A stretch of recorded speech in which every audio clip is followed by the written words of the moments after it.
asking dumb questions. You know why I said that. Answer that question yourself. Well, I'm not one who said it. That's why I'm asking you know why I said that.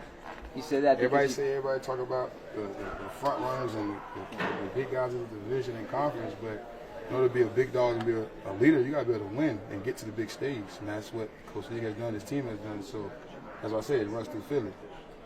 When I was in Detroit, I was saying the same thing. So, the message is like, you have faith in your team. If you can't say that, then why are you talking? in the team's videos, we see you breaking them down.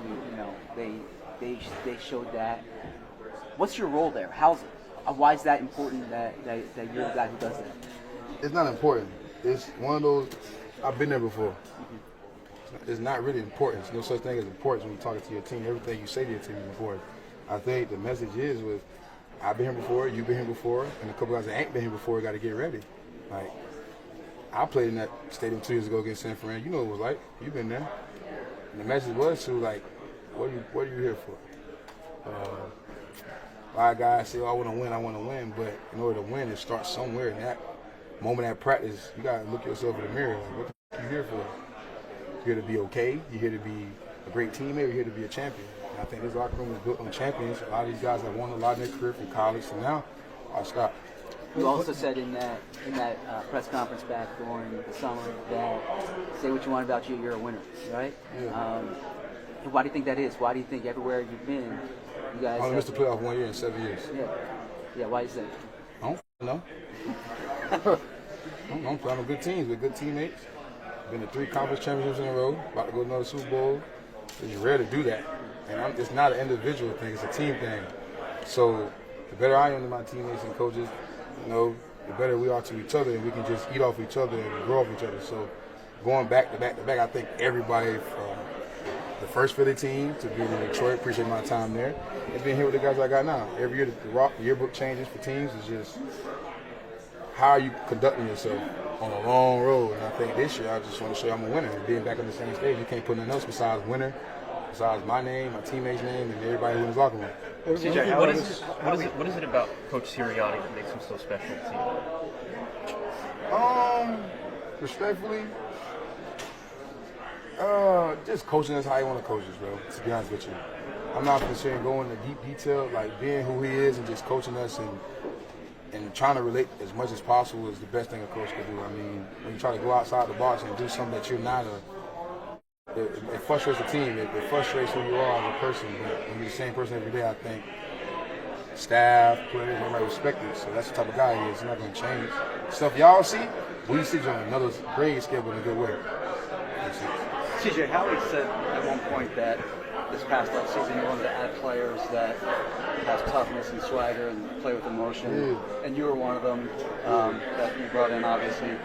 Do you think that, like, the way that you play and the way that you are around the locker room here, do you think that your teammates feed off? I think the way I play is overshadowed because I talk a lot of crap, respectfully.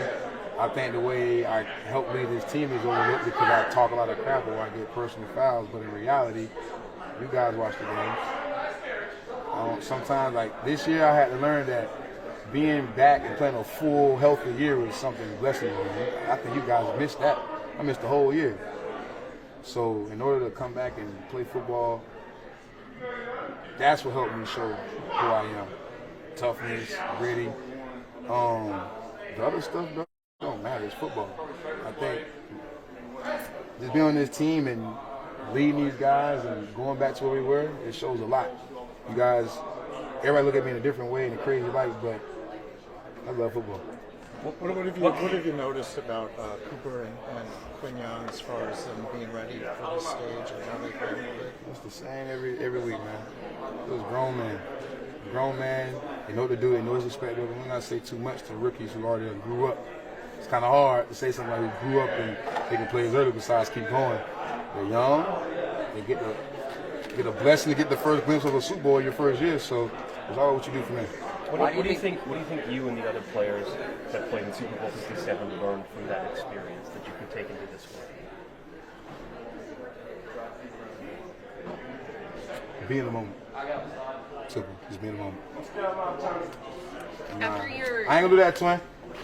After your win over the Rams, you talked about Nick Sirianni and A.J. Brown, Jalen Hurts specifically, proving doubters wrong. Do you feel like they've done that yet, or are they on their way there? To be honest with you, if last week ain't proved nobody wrong, then I'll be honest with you, I can't speak for their play. They gonna just keep going out there and balling. The more criticism they have, I'm just one of their biggest fans. I'm their teammate, but also like I can't criticize somebody who go out there and overcome everything every week. I mean, one week he's a running quarterback. Oh, next week, he's complaining. And the next week they won a game. So that ain't got nothing to do with me. I'm just glad them guys rolling. I'm happy to see them get back to the championship and do what they do. They got another piece of the offense in Saquon, so let's roll. You said that you think that people look at it in a crazy light. Do you really think that's the case, or do you think, you know? I mean, I put it on myself. I'm not worried about it. I mean, I got older. I'm getting older. I mean, I'm gonna have fun, but I'm also gonna be who I am. But I'm not gonna take away from the team. That's why I'm back. When you one of those guys who are open and as honest as possible, you can't really get upset at that because I want the same in return. So I think saying the things I say, do the things I do, people look at it as critical. You're not used to it. But if you're not used to it, go look at old school football. Ed Reed did the same thing. Ray Lewis did the same thing. Chad Ochocinco did the same thing. Deion was even 3 times worse. On draft day, Deion said he had to put me on layaway, and they thought he was the best athlete in the world. So I'm not worried about what I say. Just